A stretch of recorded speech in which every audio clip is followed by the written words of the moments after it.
आज भी जो ग्रहण लगने जा रहा है रात्रि में 11:23 पर यह सूर्यग्रहण लगेगा, जो वर्ष 2025 का आखिरी सूर्यग्रहण है। ऑस्ट्रेलिया, प्रशांत सागर, तमाम छोटे छोटे यूरोपीय देशों में दिखाई देगा, किंतु इसका प्रभाव प्रकृति के साथ साथ दुनिया के तमाम देशों पर और संपूर्ण मानव जाति पर पड़ेगा। बीते 3 वर्षों से ग्रहण तो हर वर्ष लगता है, लेकिन बीते 3 वर्षों में कोई भी सूर्य ग्रहण भारत में दिखाई नहीं दिया। आज भी जो ग्रहण लगने जा रहा है रात्रि में 11:23 पर यह सूर्य ग्रहण लगेगा, जो वर्ष 2025 का आखिरी सूर्य ग्रहण है, और यह पूर्वाह्न 3:39 तक अर्थात 22 सितंबर पूर्वाह्न 3:39 तक चलेगा।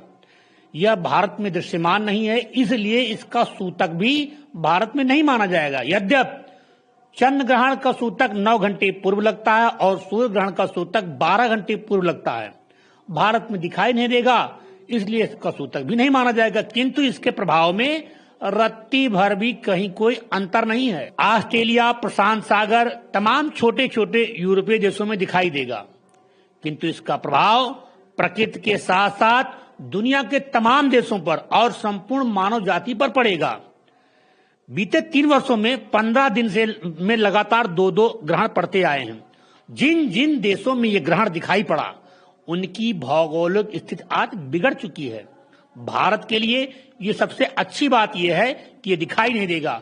दूसरा, ग्रहण काल में ही नवरात्रि की प्रतिपदा तिथि का आरंभ हो रहा है, इसलिए भारत के लिए यह ग्रहण शुभ रहेगा।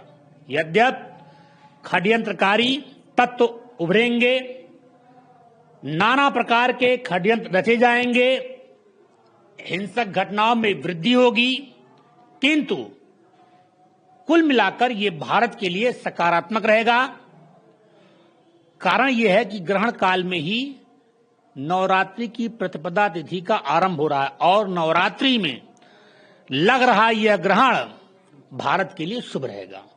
किंतु वैश्विक स्तर पर अप्रत्याशित घटनाएं घटेंगी, जिनकी कल्पना भी कोई नहीं कर सकता है।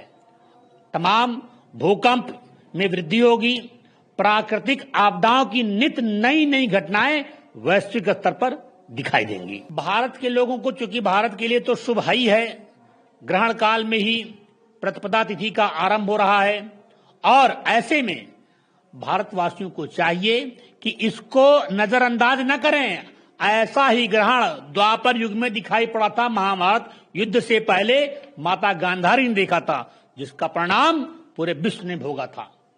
ठीक वही दृश्य इस ग्रहण का भी है। भारत के लोगों को चाहिए औढ़रदानी सदाशिव की उपासना करें, मृत्युंजय महादेव की उपासना करें, हो सके तो महामृत्युंजय महामंत्र का जप अथवा भगवान शिव के पंचाक्षर मंत्र का जप करें, और यदि शक्ति मंत्र का जप करते हैं तो ये उनके साथ साथ आने वाली 3 पीढ़ियों के भी काम आएगा। ऐसा इस ग्रहण का संयोग भारत के लिए बन रहा है। Subscribe to One India and never miss an update. Download the One India app now.